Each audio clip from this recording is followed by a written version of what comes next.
Yeah, they are at Brazilian Jiu-Jitsu. Yeah, man. How you been? I'm doing good, man. Since our last episode, how much weight have you lost? Do you remember? 61 pounds. I may have gained a few pounds back last night on some cookies. Do you think it's okay? Let me turn this down just like a smidgen. Just down. Check. Perfect. You good? Yeah. Way good? better. Yeah, man. 61 pounds. I think it's isn't the if you've lost 61 pounds, don't you think 10 pounds give or take from week to week is acceptable? Or is it more in the range of 5?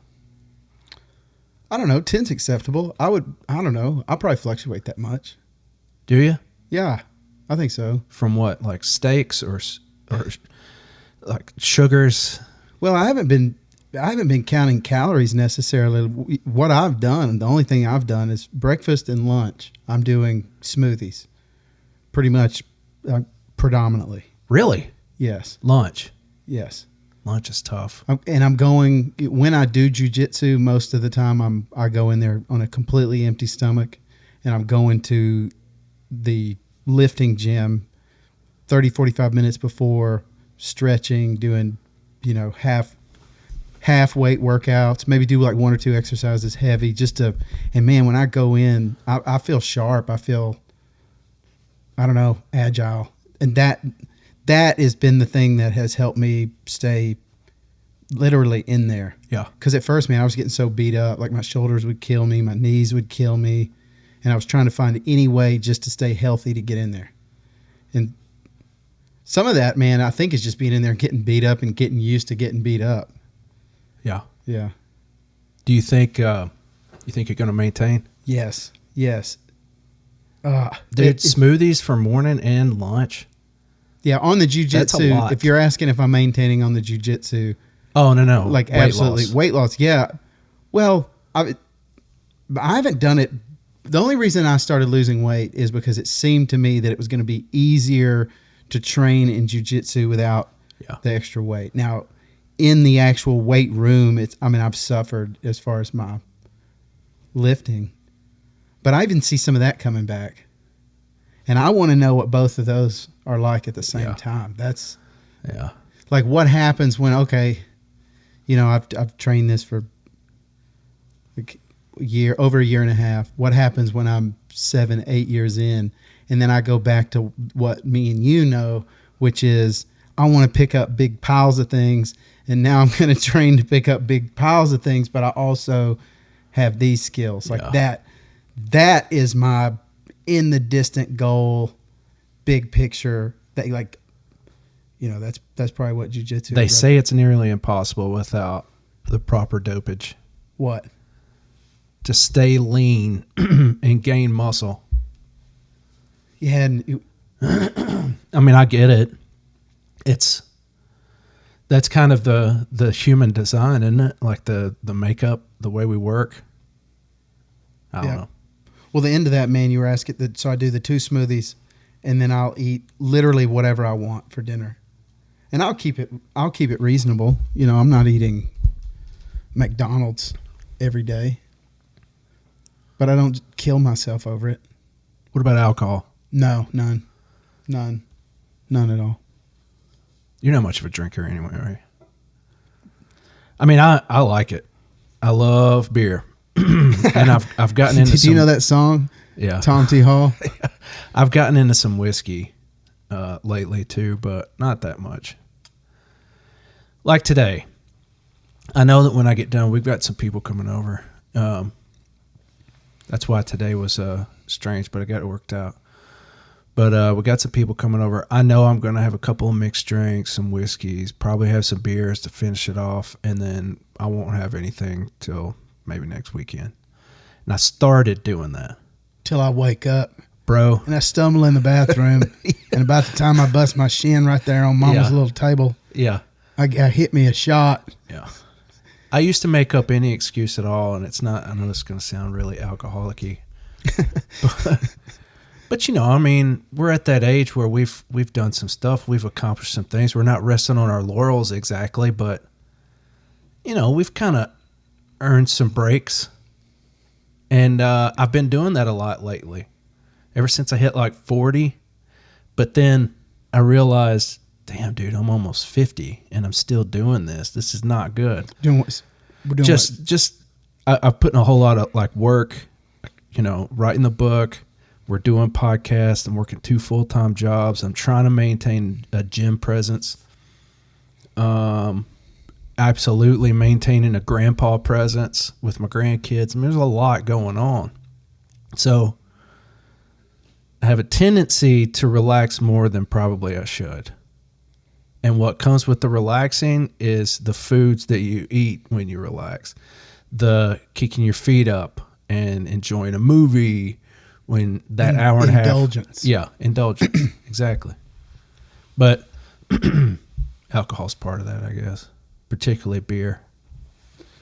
It's such. I don't know why that's funny when you say that. It's funny, yeah, I know. But like, it's spring too.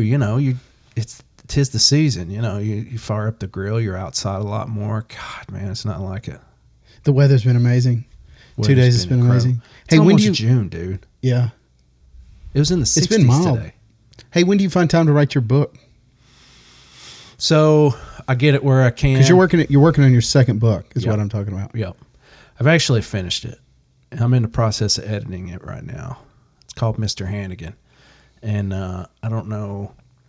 I have an idea for it. I might even, I might be editing it down to a short story and putting a collection of short stories together. So when you say you're done, but that you're editing it, you mean you're not going to add more material to it? Right. Okay. Yeah. Now, if I'm coming across like when I'm editing and I'm trying to clean up a story, trying to make certain, what's the word? Not choreographed, but like a timeline. Just making sure it all sort of jives. Sometimes you go off into these rabbit holes when you're writing and this paragraph doesn't really make sense or it doesn't fit the storyline and you got to change it. So there's things like that, but as far as adding more content, I don't necessarily see that. It's way scarier than the first one, but how many copies? Tell me again how many copies you sold. I thought that was really killer. 300. That's killer. Yeah. Yeah. I have my copy. Yeah. Dude, I should have it down here. I want you to sign it. But I don't know where it is. I'll sign it. Yeah. I'll order another one. You sign dude, it's fun. Do you know who, what is it? Gad Sad? He was on Joe Rogan a few times. He's a psychiatrist. He's written a book. He does a lot with, he's against the woke crowd. But anyway, not to go into politics. He's not but like super monk looking dude, is he? He's an older guy, kind of a darker complexion, white hair, long beard, a little bit of wears a long like beard. Yeah, he's from Lebanon. He's Lebanese. Yeah, I know you're talking about. I can't think of his name. He was talking to Joe about writing, and he was talking about his habit, like his discipline when it comes to writing. He doesn't write. He writes a lot more of instructional type books. But he was talking about exactly something that hit me the other day when I was driving. I was listening. I couldn't help it. I rewound it like twice. I've listened to this episode a couple times. But he talked about how every single day, rain, sleet, or snow, sickness or in health, every day he puts 300 words to paper. Every day. By hand or no matter what. Sometimes he'll do it that way, he says, and then he'll transcribe it. But a lot of the time, he knows that the repetition is the key, and he stays with a certain topic. He stays with an idea, and that's his discipline, is every day 300 words. I'm not quite there, and I would like to get there. What's your pattern? How do you do that? Yesterday or a day before, I've started on a short story, which I'm editing the second book and already started on a series of short stories because the idea was just overwhelming. I couldn't help myself. I had to keep going. So 2 days ago till now, I've written right at 4,000 words because I'm just so into the story. So does that come in spurts or are you really consistent and you have like a pattern? We got done with training A ritual. yesterday at the fire station, and then we had some lunch, and then I went right into the conference room and I started typing away. And then I would sit back in the chair and kind of do one of these for about 10 minutes. All right, which direction is this going to go? And then I write it, and then I'll go back and read it. Yep, I like that. Okay, and then where is this going to go? And it's hours of that. So, but this one, Is it? Do you feel like a kid? It's an making sandcastles, like you're just in this world, just playing. that's exactly what Gad said. He said, it's hard to even describe it, just how amazingly orgasmic level of a feeling it is to have completed something, and then you put out a finished product that was created by you. Dude, I know you know that feeling. Yeah. You know, Yeah. his is in words and writing. Some people is in the same thing, but into a song. You know, the stickers we were talking about, these stickers Yeah. you designed. I don't know how you come up with it, man. It's awesome. Somewhere. It's like a coloring book or something. I don't know how else you describe it, but each one is so crazy unique. I don't really know what like people's experience is, and man, you asked me how I was doing, and I really would love to just say that I'm doing amazing, man. Yeah. I mean, you know, we had a podcast that we didn't put out, and I went through the whole like, hey man, I quit my job, and I was I was a little angry, and well, here I am 7 months out. 7 months. Yes. And so I can talk about anything I want to talk about now. You know, I don't work for a corporation, but my wife and I have run Go Vinyl Go for 12 years. It used to be called Vinyl, just with a period at the end. And I didn't know that. yeah, yeah. And anyway, so we changed. Then actually, I was putting my son to sleep, and I'm sitting there patting him, and I don't remember how old he was, a few months, and I'm rubbing him. And then it's kind of the same thing, what you're talking about. It's just one of those experiences where I was totally happy, and I'm sitting there rubbing him to sleep, and there's nothing going on, and the only thing I have to do after that is go back downstairs, and I'll get to these like little creative spots, or in that particular moment, what I thought of was Go Vinyl Go, and I was really trying to come up with. I wanted to really nail it. I thought there's a few other companies like Vinyl Me Please. They've, that's a catchy little name. Yeah, I'm not going to say anything bad about them. It's really tied to when they first took off. They were like a service where you would just subscribe, and they still do that, but they do a few other, like they do their own pressings or not their own pressings, but they get their own color variations. And there's another company, Newberry Comics, and I was like, I'm aiming as high as I possibly can with this. Like I have roots that go back. A buddy of mine and my wife were, really early, like I think really early in, before the record store days. We were super into records. We were going to the old Grimies on 8th Avenue, knew all those guys. Josh used to work there.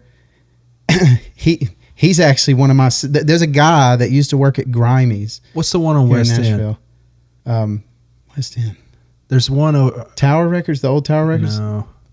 Anyway, so I don't know. So anyway, at that moment, I was trying to think of a name. I was trying to nail that name, man. And I was super into. I've always been into Chuck Berry, but I was super into Chuck Berry and had been listening to some Chuck Berry. And my kids had made a car wash. It was just like our table that's out there where we do the records, and they had set it up where they were riding their tricycles through, and they were calling it a car wash, and they were playing Chuck Berry.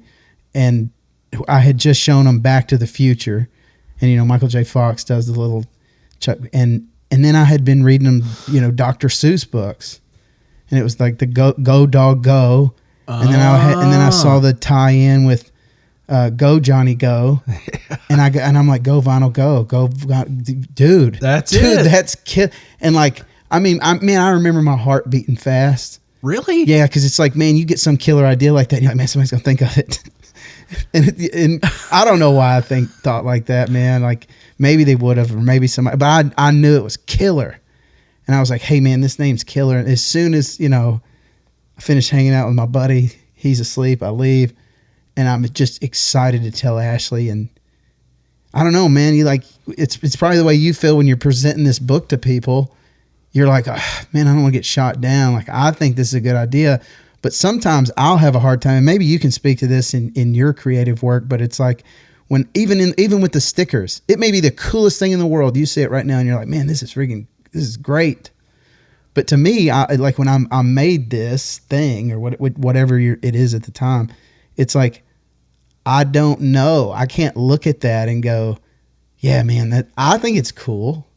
But I don't know. Like, that's what I'm saying. When I first started talking about the stickers, I'm like, I honestly don't know what people's experience is when they open up the box, and it's like all they paid for was a record. We never say like, hey, stickers are coming. We never dangle them or ask for business. And I don't know where I got that, man. But maybe it's Sherwin-Williams, maybe it's Whole Foods. Like there's like, hey, man, we're just gonna do this level here. We're gonna hit this excellence level, one, because it's really fun to do. Sure. Seriously, it's just like, hey man, back here on this wall, I'm not gonna tell you which one, but there's a record back there that's worth $2,200. It's one of like the holy grail records that you can listen to. I bet I know. And it's impeccable. And I was very curious when I found out it was one of my favorite records of all time, and when I found out that it was one of the best sounding records that you could possibly get, I sought this thing out. And I asked the guy when I bought it, I'm like, hey man, I want this to, I'm all over Discogs. I buy things too. And I'm like, hey man, please get this thing to me in great shape. And the reason I bring this up, I'm not bragging about this record. I'm the one that's literally out there. My wife packs some too, but like I'm literally the one that's packing every single one of these records up, and I pack it up every single time like I'm sending that to somebody else. That's cool. Because if hey man, some records now, by the time you pay shipping, by the time you pay tax, and then you pay for your record, it might be $50. It's really cool that people still view albums in that way, that they would give $50 to, like, it would be like the same thing as your book. It's like, hey man, this group of people got together in a harmonious way and made this art. Yeah. And now they're selling it to people. Some of this stuff is 50, 60, 70 years old now. And people still respect it. People are still seeking it out, and they will pay money to get it. Don't you think it's the tangible still? Yeah, for sure. And so what I'm saying is if those people are giving their money to get this particular piece of art, they don't want it beat up. They don't want it banged up. And that's literally what we do, is make sure that they get exactly what they want as quickly as possible. That's another thing, man. And it's really wild that we're sitting, and I'm not trying to totally talk. I'm just really excited about all this. Dude. Thank you. And so there's a guy in town that had ordered a record from us today. And I've been really wanting to do this, but just haven't had the best opportunity. And he bought the record from us at about 10 o'clock last night. Does he already know you? I mean, has he already bought from you before? He had. And you're aware of his, that he was a previous customer. Well, yeah, I could see that he had bought one previous time. Gotcha. A few months back. And that really didn't have anything to do with this, but like he bought it. And then I'm sitting here, I'm like, man, it's 11 o'clock. He's in town. I map it. It's like 8 minutes away. No way. Listen to what I did, man. And I like, this is what I like really love. He's still talking about it. So I put some extra stickers in there too, man. I wanted to know. I was trying. I wrote on the box, I said, I just wanted to beat Jeff Bezos one time. And I drove over there. My buddy was here. He's helping me out. And we drove over there. He walked it up to the dude's door as I'm typing in, it's at your door. And I'd gotten it there in less than, what was it? It would have been, was it 11? So it would have been about 13 hours. And I don't know, man. He's still talking about it. I hope so. Hey, man, I just do that because that's fun. And I literally So the did box today. hasn't gotten to him yet? No. This is how long I took it to his house. I got in my car. I know, but you mailed stopped the box, what I was right? doing. No. Oh, okay. I Like thought you mailed him something also. No. That would have been cool. Like if you'd have mailed something via whatever he ordered through Amazon or whatever. No, he ordered through Discogs. Discogs. And so then you take the record. So do you understand what I did? Yeah, you Did that take make the sense? record, but you still mailed it, and then it shows up later. Yeah, I don't see how that'd be cool. But I just packed it up like I was going to take it to the post office. And instead of taking it to the post office, I took a picture. You don't see that? What? You have the record. You hand it to him at the door. Oh, I didn't knock on the door. Okay. I just went like I was the USPS guy. Gotcha. And I just set it at his door. So here's what my thinking was. There. You hand it to him at the door, and he says, "What is this?" Hey man, I personally want to deliver it. You're 8 minutes away. Here you go. I hope you enjoy it. I hope you get to listen to it tonight. You just ordered it. That'd be cool. What? This service is unparalleled. You want some Chinese? I just happen to have. Look at this. And then 3 days later, a box shows up with a note on it. I just happen to have a lost puppy that you could. Yeah, a box shows up with the note on it. Hey, I just wanted to beat Jeff Bezos. It's like, what? Yeah, I get it now. That's follow cool. What I'm saying? Yeah. You did beat. You can steal that. You can short story that idea. I thought that was cool. That's a good one. But like literally, hey man, if you have that opportunity, if he can do it again, if I can do it over here banging rocks, yeah, then who cares? Who's he? You know, I don't know. Anyway, that's awesome. The second piece of that, man, and I can grab them over here. I want to show them to you. Hang on. Do it. All those over there.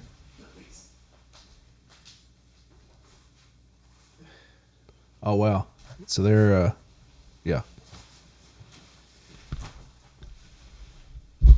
Hey man, before I talk about this, I had something I want to give you. Okay. You may already have it, so if you have it, you can give it to somebody else.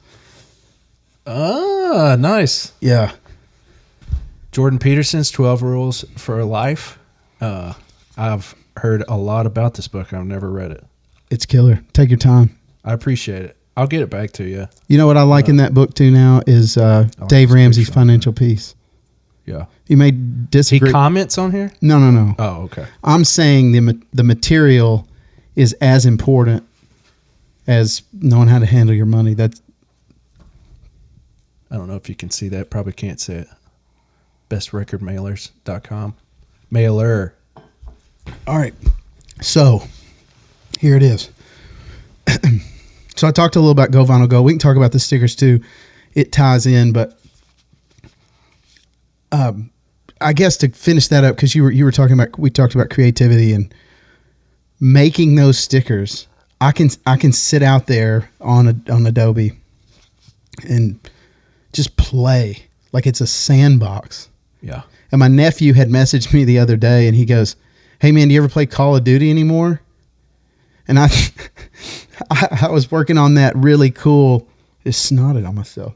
I was working on that really cool alien invasion.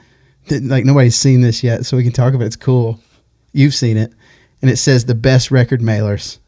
And then it's got this UFO, and it's beaming down, and these 3 like creepy aliens walking out. It's so sick. Yeah. And it says "Are far out." Are far out. Yeah. I think I'm gonna do a second one. See what you think about this one. I think I'm gonna do a second one that says the best record mailers, and then in that little cloud or whatever it just says, or beam, it says "cometh." Like the best record mailers cometh, because they're, I don't know. Not bad. That was the second idea, and then of course I don't know how you go through your creative process, but what I do is it's almost like clay. It's like, here I have this sticker, and I'm messing with it a little, and I look at it and I'm like, something's not right. And then I go play and I'm like, try this, try that. Oh, okay, I like that. Sometimes something will even happen by accident. And, like those 2 stickers that I showed you, over the one that you liked with the lighthouse. Yeah. I was on the fence about that one. I actually made that one. So when I look at it, it doesn't look that cool to me. Like I can't see it. I didn't even notice that it was a lighthouse until after you pointed it out. Let's see. So, and I can actually describe those. Pull that one and pull that the one with the skeleton and the guitar, and I'll actually tell you exactly how a mistake made these 2 stickers. So my nephew and my wife and I we were laying in this floor. There's no way people can see that. No. I mean, yeah, we can talk about them though, because that's actually the Titans colors. I looked up the Titans colors, and I was. Oh. So if you put the skeleton over those words on the bottom, like hold it, it was supposed to be under there, and I accidentally drug that red There was one. I accidentally drug it too high, and every single one of us looked at each other like this. That's it. And we go, dude. Yeah. And so I pulled that off and made that sticker one. The skeleton was supposed to be over the words at the bottom. I said that twice. I got what you're saying. Yeah. And so then what we did is we went back to some other images that we were working with and then put the lighthouse over the top. Always use the same colors. Always. Do what? This looks way better. Yeah. So that's why I can't see it in a pure way, because I know that the second one was kind of a B-rate sticker. I think it's really cool. I like it. It ended up, there's a band that I like called the Black Angels, and they have a record called Directions to See a Ghost, and that's really where the wording at the bottom came from. To anybody that's lived in Nashville long enough, this used to be Nashville Sounds. You can probably see that dude. And this is a killer time to tell you what I did with this. So hey man, I'm a multi-layered guy, and so me and a friend of mine, first episode, Matt Perry, episode 1, me and him go to see the Grateful Shred, which is a cover band, man. I'm not normally into cover bands, but they have some. Are they good? Yeah, they have some legit guys in there. Some of the guys are in Circles Around the Sun, which is a legit jam band right now. Adam McDougall, who was in the Black Crowes, and he was in Chris Robinson Brotherhood. He's on tour. He was on tour with them, and they did 2 nights at the Brooklyn Bowl. If you haven't been there, it's really cool. I was skeptical, but they have bowling lanes to the left of the stage. I've seen it. I've been there. It's cool. Yeah. Okay, so if anybody that hasn't, it has bowling lanes, and you see a show. But what I would do, so man, I really kept trying to remember to take my stickers when I would go to shows. Like, you know how much I go to shows too, and I thought, man, is that a cool thing, or is it really kind of, douchey? Like, hey man, look what I do. Here's I don't know how people take it. That's what I'm saying. Either. I have no perception. So I'm like, well, I'll take stickers, and I'll just go, hey man, would you like a sticker? That's the way I'll try. And I kept forgetting them when I would go to shows, and I finally remember for this show, we take my box truck, which is. And we're sitting. You parked that downtown? Yes. Wow. Hey man, and I think at the second night, I think somebody might have been trying to break into it. Probably were. Back. Yeah. Thinking it was donuts. I told myself at the end that they didn't break into it, so I was going to assume that they weren't breaking into it. But well, dude, not only that, but those streets are tight, dude. Anyway, yeah, I don't mind that. Yeah. That I don't mean that. I don't mean that haughty, but like. Dude, when I used to work at Duron, we had that huge international box truck that was like a 7-speed, and I used to drive that thing everywhere because they just stuck it with me. Yeah. So it's nothing. Anyway, so we'd go down there. We're sitting in the back. It's brilliant, bro. Like everybody needs a box truck, and so we're sitting down there hanging out by the sound stadium, and I had those stickers, and I said, "Hey man, I want you to take my picture." You're in the back of the truck. Well, when I said that, yes. But in other words, here's what I'm getting at. You didn't just park it and walk away to do your thing. You stayed with the truck. We stayed there. Yeah, we tailgated in the back of the truck. Gotcha. And hung out. Perfect. Sat in there in lawn chairs. Perfect. 3 or 4 feet off the ground. It was great. I'd recommend it. You can go with me anytime. I've already pictured it. It's great. All right. So I have the stickers. Well, then the first night, I have them in my pocket. Man, I'm happy. I'm like, hey, I'm gonna try this out. Because I really, hey man, I think it's cool. If somebody handed me a sticker, I'd be like, cool. I'm going to do that. I'm going to go with you. Anyway, so I want you to. I didn't mean anyway to that. But I know. So I get to the security guard, and I'm like, hey man, I'm happy. And I go to him, hey man, you want a sticker? Nah. And I'm like just defeated, man. I'm like, shattered. Nobody's gonna want these. Immediately. That's what you. And I didn't hand any out that night. Well, maybe a few. Oh, I think I tested it a little. Like I would go over to the water cooler. This is so fun, man. By the way, like this. What I'm telling you is almost like being on a playground as a kid. And I would go over to like the water cooler and I would lay a couple stickers. And not even the ones that have my full name. Like I'm not trying to be, Yeah, I got you. Over the top. So just like what would Richard Wright do? The dude from Floyd, GVG. And I'd throw those out. And I just kind of stand back. I'd see people kind of get their water and grab them. And I'm like, sweet. Well, dude, the next night I took those and was laying them like they have this really cool bar, dude, that looks over the field. So like you could be in the show, and if there's a game, you could walk up to the bar, look out, and you could see the game going. Oh yeah, it's really for killer. Sure. Yeah, I love all that. I do it every time we go. That's what we do. It's cool. Yeah. So anyway, I laid them out, and then the next night I did it almost to perfection. I would lay them out like Easter eggs. I would just, as I walked, I would maybe put one on a little ledge here, on a ledge there, and I thought, this is cool because if the people who would be looking for something like this might be like a kid. Yeah. And man, like in a Willy Wonka way, I really like the stickers. And you were even saying, man, like how you're like, man, I put them on my toolbox, and like I think they're fun. They are. They are fun. That's what I hope. I mean, some people probably, hey man, I don't like them, but whatever, it's cool. I like skulls, teeth, sharp objects in these stickers. You pop those out a lot. The skeletons, those are the best. Hey man, you want to hear a little wild story? Of course. So who doesn't? In Judges 4, Judges 5, there's a lady who drives a tent spike through a dude's temple into the ground. Hold up, dude. This is killer. Uh-huh. This is killer. She's praised for it. Then there's a song afterwards. And in the song, it goes through and it praises her, and it says she took the nail, took the hammer, blasted it through the dude's temple. And then he fell before her. And I don't know which, whether it was the story or in the song, it basically says that like he was nailed to the ground. Dang. And then, dude, this is the wildest part. I don't remember that one. This is the wildest part. I know. That's why I'm telling you. Then it says his mom, bro, picture this.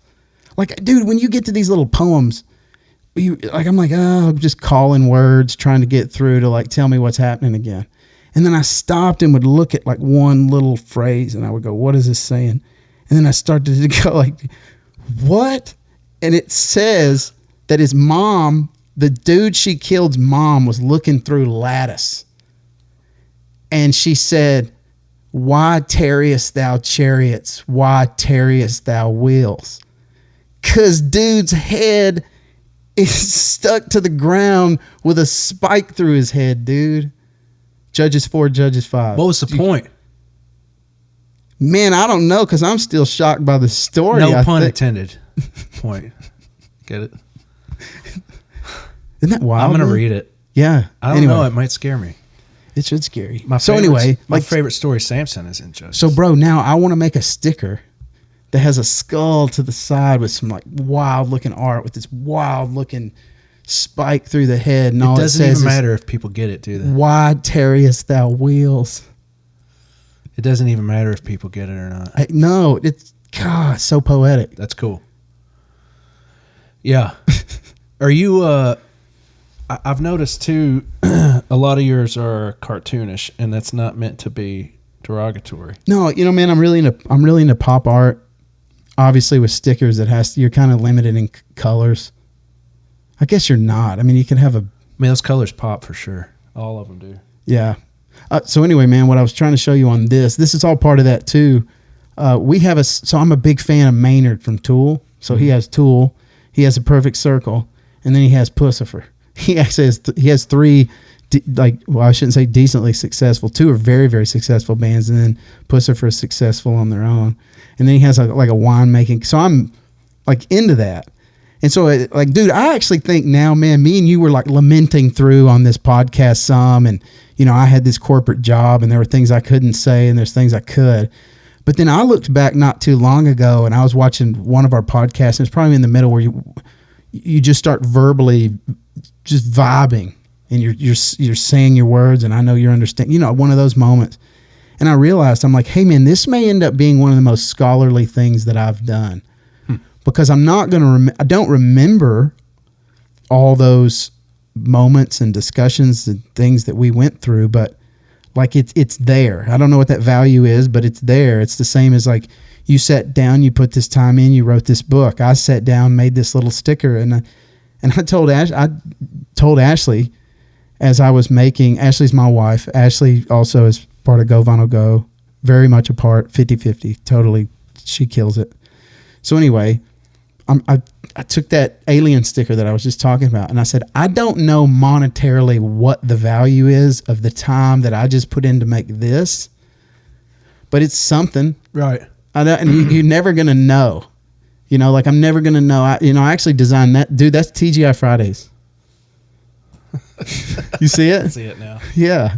Yeah. Hey, but okay, so here's what happened on that sticker. And I love talking about this because it's seriously, this is the creativity behind it. Like, so I had done this and I had the moon put together, and it's the same as what's on our mailer. So this is our second brand. The reason I was saying the Maynard thing is this is my perfect circle. So we have Go Vinyl Go, and then part of Go Vinyl Go is we realized that not everyone who ships records ships them appropriately, and that's what I was getting at with the $2,200 record. Is, hey man, like I pack your $15 record. Like, hey man, I don't know how hard you work to earn that $20, and now it's like I'll say it all the time. Like, hey man, here's Bon Iver. This dude liked it $26 worth. You know, like sure. Some stickers, man. Yeah. You know, I don't know. So anyway, so part of that was we didn't like any of the boxes that, like, you know, there's Whiplashes, which there's some similarities between this one and Whip. They're similar, but there's some dimension changes that we've made. This one's basically the speediest mailer that you can use. So anyway, they're all designed perfectly to go with the squares, and we did it for ourselves. We've been using these for years. And didn't try to market them, didn't try to sell them. Like, they were for us. And people would ask, and then we would sell some here and there. And we started to think like, hey man, there's an interest in this. And so we started marketing them and printed them. And I went with the train theme. That was actually the last. Everything gets better too, man. Like that's what's amazing to me to watch what's happening with your books is I can see my box art, like the original box art that we had for Go Vinyl Go was Gary Stewart. Yeah. And then we changed it to this when we were starting to try to brand up the best record mailer. And so we did that. And man, I just really stuck with this. The original idea was to have the art on the inside. Like I wanted it on the inside, that way it couldn't be taped over, and there it was. But the company that we're working with, they couldn't do it. So I was too advanced for my time, and I'm not Elon, so I can't design my own box. Well, and you can put in a ton of hours directly into that. And I'm trying to balance like several different, actually 2 different careers, and it's very part-time, but still takes up a lot of time. You know, I wish I could. But it's so cool to do it, man. Time. Oh God, it's unbelievable. Especially when you know. At least for me, I can create people. Just create these people. I can create these lives, and all of a sudden they're real because you're reading about them, and here they are. You know. Hey, you know, man, and here would be my encouraging statement on that, and probably be a good place to leave that is the fact that you are writing, and the fact that you are so passionate about that, and the fact that you, like, if you can name, hey man, if this is what, like, if you didn't have to go to the fire department, if you didn't have to do any of that, and all you had to do was hang out with your grandkid and write. Oh, okay.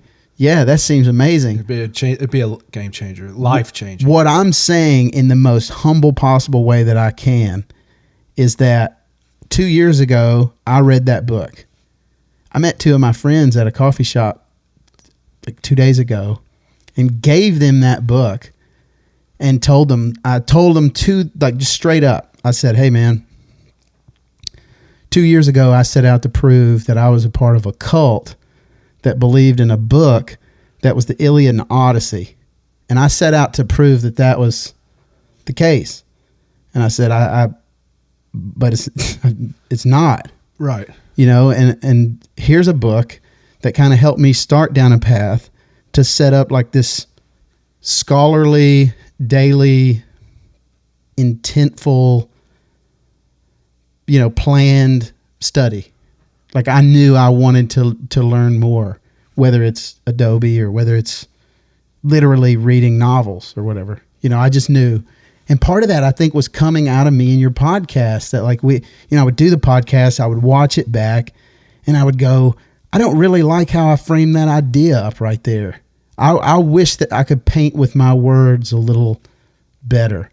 And then I thought it was amazing, man. Like at the same time, you started writing your book, and that you just said it, that you can make up people. Yeah. You can paint. You're painting with words. Well, you may have even seen this before I did, but you used to say it, man. You were like, dude, I think this stuff's gonna do well, man. Like you're gonna, and like it's exactly what I was trying to describe to you. Is I'll create this art. Me and Ashley will go through the process of, okay, what do you think this should look like? Should we move this here? Should we move that there?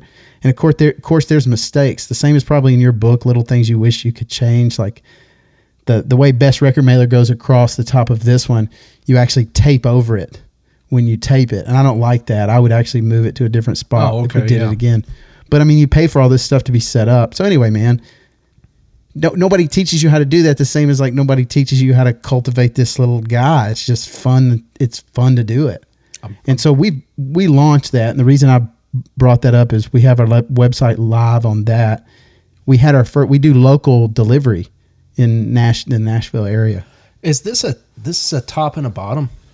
No, that's just it folds up. So it folds in there and then this folds down. Yes. Okay. I gotcha. Yeah. And so we have our own tape. Same thing over there. Yeah. With that one. Yeah. These are separate. So that we call this one LP3, LP5.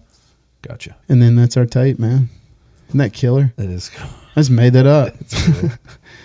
Yeah, so I mean that was our system we were using forever, and then I got to the point, man, like everybody else probably that orders on Discogs that doesn't want their stuff trashed. I literally am that guy. So like as I'm mailing my stuff, I just try to make it as nice as I possibly can because that's what I would want. Yeah. And then we got to I got to thinking about that. I'm like, hey, well, maybe there's a market for that. Maybe there's little record stores that are trying to differentiate themselves that don't want to. We call it their little white square mailers or like U-line mailers are not good, and so early on we just did our own thing. And then now I think it's the best thing out there. That's the best record mailer name itself. I used to look up recipes when I was a stay-at-home dad for like 9 months. Yeah. And I would look up the best chocolate chip cookies ever. The best whatever ever. Yeah, it makes sense. And so when I was going through a process of like, what could I name these? Yeah. What would be cool? What says everything about it that I wanted to say? And then I would come up with a couple ideas. I don't even remember when I came up with that, but I thought that one was killer too. There for a long time, the police department, this has been back in the early 2000s, late 90s, was a lot of the wrecker services. Like we have a wreck. PD was in charge of getting the car out once we got everybody out of the vehicle and packaged them, put them in the ambulance or whatever. So then they had them on a rotating list to be fair to all the record companies around town. So what they started to do was put their name on the list as AA Towing. And then the next one figured that out, and then they would be AAA Towing, and then AAAA plus Towing. So it kept going, and then they figured it out. But yeah. Anyway, that's kind of the same theory, I guess, and it works. Yeah. But no, man, like with the book thing, I have no idea where that came from, honestly. I really didn't. You've always had a passion for music and records. There's no doubt about it. So it seems like a natural fit, but this one came out of the blue. I just had an idea to write a story one day. And I started to enjoy it, and then I wanted to learn how to be better at it, and more, and yeah, No, I think it's really cool, man. But the projects I'm on right now, I'm actually on 2 different ones, and I'm trying to balance all that. I'm trying to balance everything with that. Do you ever try to get creative and like write in a different way, or choose like a different time period and try to write about that? Do you ever I'm afraid. Like I'm good at this, I think. Even my storytelling. Like I like to tell stories, and they're kind of along the same. I know what you mean. Like sci-fi, none of that interests me. I don't know.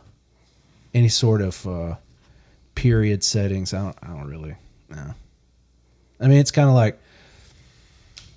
And then for me, of course, ghosts and horror genres is me, but not like Michael Myers stuff, like slasher stuff, Although I like to watch those movies. What have you been watching lately? Not much. I mean, I've been working a lot. That's very, very boring. I will tell you Have this. you still been watching your tapes on your back deck? No, but in my garage.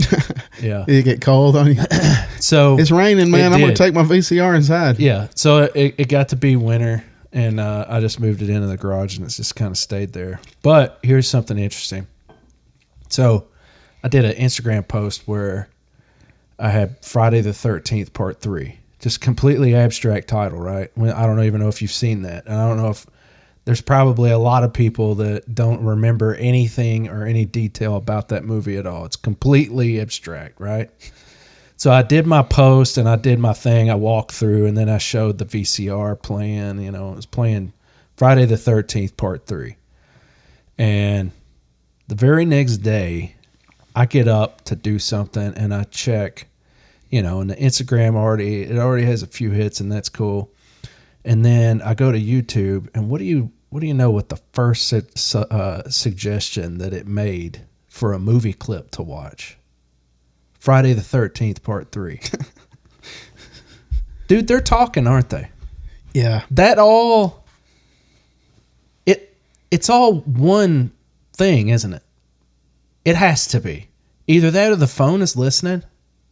How does that work? I don't know, man. That sounds paranoid. I do keep no my phone away way. from me, man. There's no way that thing. There's no way that I've never seen. Why would it give me a suggestion to watch? I don't know, a but movie I have a perfect segue out of this, and I can give you a perfect remedy for this. Hang on. Okay.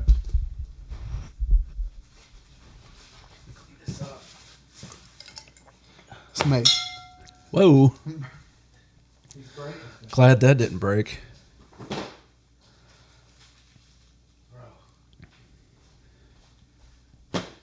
Yeah.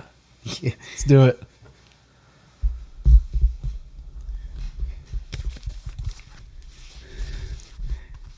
Hey, man, it can't listen to you when you have these about as loud as possible.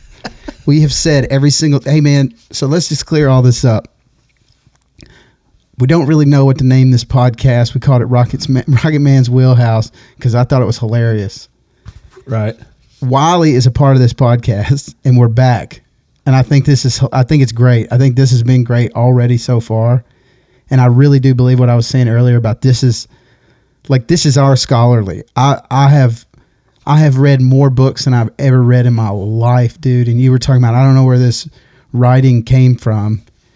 Well, like, dude, if 2 years ago me could see the life that I get to live, and I wanted to say this earlier as like a thank you to everybody that ever purchases from Go Vinyl Go. Like, I try to pour every bit of thank you into like what we do and how we take care of people. And I don't brag on about it. I never ask for, hey man, come buy from us. None of that. You know, like, I mean, we've done some sales with the boxes going to stores, but what I mean is I'm never like, oh, look how good we are. Look how great our feedback is. It's like what I was trying to say earlier with Grammys. Hey, man, I was there and saw one of the greatest record stores that ever existed. And, you know, maybe they probably still are, you know, one of the greatest stores that ever existed. In Nashville? Man, they were on Rolling Stone magazine's list of the greatest record stores in the U.S. Yeah. Lately. So was Shangri-La in Memphis. That's a really cool... Anyway, so we were part of that. Me and a buddy of mine used to be the first in line. We would camp out. We were the original people camping out for like the first 4 or 5 years at Grammys. Like, I mean, dude, you know how into records I am. I'm a fanatic as much as anybody that buys. Like, all I want to do is listen to music. And what I have figured out for myself is how to, you know, get other people who are into what I'm doing, their music, in the best possible way, the fastest way that I can. And during that, I get to do what I want to do. So I'm doing something for everybody else. And then I get to listen to records all day and burn incense and chami all day. That's cool. So anyway, and I appreciate that.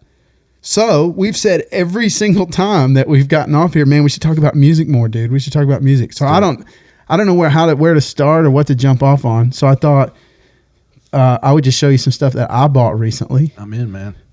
And these are not. That's not a customer stack. No. This is my stuff. Gotcha. Yeah, like not for sale. So this came out of here. Yeah. Okay. Well, I keep some here and I keep some in my shop. Like I go between. Yeah. I have this thing going on now, man, because I may have the same problem that other people who collect records have, is you start to amass like a big amount. And some of them, you really like more than others. And I guess there's a spectrum of some people who never sell anything, and then people who probably sell off too much, and then there's guilt. And I try to stay somewhere in the middle. Go ahead. So maybe an idea then is that's part of our podcast every single time, is that you pick 3 records and we talk about it. Yeah. I mean, we can just try it. Like I think the best thing to do is maybe even what's selling right now. Obviously, you've got the finger on the pulse of that and know what people are into. There you go. Yeah, there may be some value there. So this is what I bought. Let's do it. I just got in these 2 7-inches. This is a record I sold off. This is the Stones, No Spare Parts. I'll just hand them to you. How about that? All right. And I had sold that off, got that back. And then I've never owned this. This is Black Mountain Stormy High. I really love Black Mountain, man. And tell me about them. So, all right, the Rolling Stones, I think people are pretty familiar with this. Yeah, well I can tell you what I know about. Is this an original copy cover? Yeah, so that's a more recent release that they put out. It was a few years back for Record Store Day. No Spare Parts was a song that I think they put new vocals to. Mick Jagger recorded new vocals. So they always put the open mouth on their records. Is that what you're saying? Yeah. Every time. Pretty much. No, I wouldn't say every time. It's there. I mean, that's their logo. It's pretty thick. Their trademark stuff. Yeah. I don't know the story behind that, but anyway, Black Mountain, sick. Hey man, so I went to see. So what's Black Mountain? They're like a heavier. They're in the same vein as that band I was talking about earlier. It's an interesting. Black cover. Angels. That's actually who I saw him with. Anyway. Are they local? No, I don't know where they're from. He's in another band. Actually, that dude has another record that just came out, the Pink Mountain Tops. I haven't listened to that yet. Okay. There's a lot to listen to. Hey, man, don't you think it's cool, though, dude, that people just make albums? Yes. That like some jokers just get together, record up about 30 minutes to an hour of material. That's so funny. You and they put it up. And we were just talking about and they this put it out. Yeah. And some of it is so killer that then people will pay $75, $100 to come to a theater and see them do that material. Like, that's a really cool thing, man. Don't you think it's the same as movies where it's believable that it's really happening? I know that in a lot of music, it has happened. Like they're telling a story maybe. But then a lot of it's fictional as well, obviously, and they're just telling a story. Isn't it kind of the same thing with movies, that it's believable? You know, a lot of people today still believe that The Exorcist was a true story. It's very loosely based on an alleged story, on a book. And it's a book by William Blatty.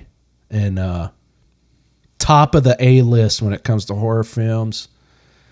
People believe it today that was a true story through and through, and it just wasn't. You told me there were a couple big changes in there. Huge. One is that the original story was a boy that was possessed. And what was in the movie? It's a girl. You told me the other one too. That he's still alive, the boy. Changed his identity.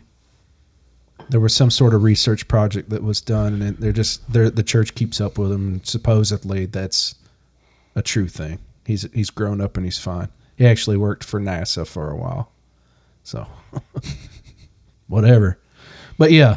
So, hey, man, you like Alice in Chains? Of course. All right. So this is Jerry Cantrell's new record. Jerry Cantrell's guitar player for nice for Alice in Chains.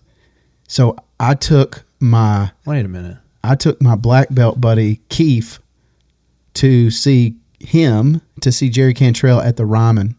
We had front row tickets, dude, to see Jerry Cantrell at the Ryman. And there were a couple times where I would think to myself, hey, man, that dude right there was in Alice in Chains. And it was a really cool experience. That's a great record. They definitely centered this album around him, huh? It's his record. Well, I mean, it's his solo record. Dude, he hits his solos, man. Like, he hits them perfect. That dude can play guitar, man. It was really cool to watch him play. Seriously, it was a great experience. All right. I just got this in the mail today. I bought the man. I wish I could tell you the seller I bought this from. I should do that next time. I should just have all the stuff that I purchased. Hey, we're drafting here. I like it. It'll be better next time. Yeah. This is an insane story, man. You're gonna like this in the same way you like that tent spike. Didn't his son kill him? So he's getting it. My buddy told me all this, dude. We go to Memphis. We go to Beale Street Music Festival. Here, I'll let you hold it. We go to Beale Street Music Festival to see Kurt Weill. And dude, they are really kissing on the front. We got into all this Stax music while we were there, and we're listening. Anyway, so I got on this Marvin Gaye record, and I find this song on there that I think is insane, and I wish I could tell you the title. I'll tell you in a minute. The price is good. It's not what I paid. Yeah. I bought that sealed. It was $75. Anyway, so that is his divorce record. A judge made him make that record so that he could give the proceeds to his wife. Now, that's about the extent of what I understand of this record, but like, think about that concept. No way. Yes, look it up. Or did the judge say, no, it's like, hey, bro, you got to pay? I think he was trashed out. I don't want to say too much about it because I really don't know the story. Yeah, and it might be alleged. No, it's not alleged. Like, a judge made him make that record. No way, that is not true. Yes. For like, he's getting a divorce. He's getting into divorce. He has, man, we don't have a computer here. That's okay. But you look it up. Either way. So he makes his first couple songs, man, are like, you could kind of tell, like, dude, I'm going to make this trash, whatever. I'm not making this record for this woman. Then, dude, it kind of seems like he leans in a little bit. So what we're talking about is Marvin Gaye, Hear My Dear. Yep. Yeah, I guess we should be saying that out loud. Hear My Dear.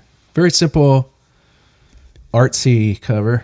Yeah, the Jerry Cantrell record, Jerry Cantrell Brighton is what that was. That actually might be a picture of two people with a like a cartoonish overlay or something. Like they're naked. So here, let me see it. I'll tell you what song is ridiculous. This is the song you need to check out, man. Ridiculous as in it sort of lays out the story?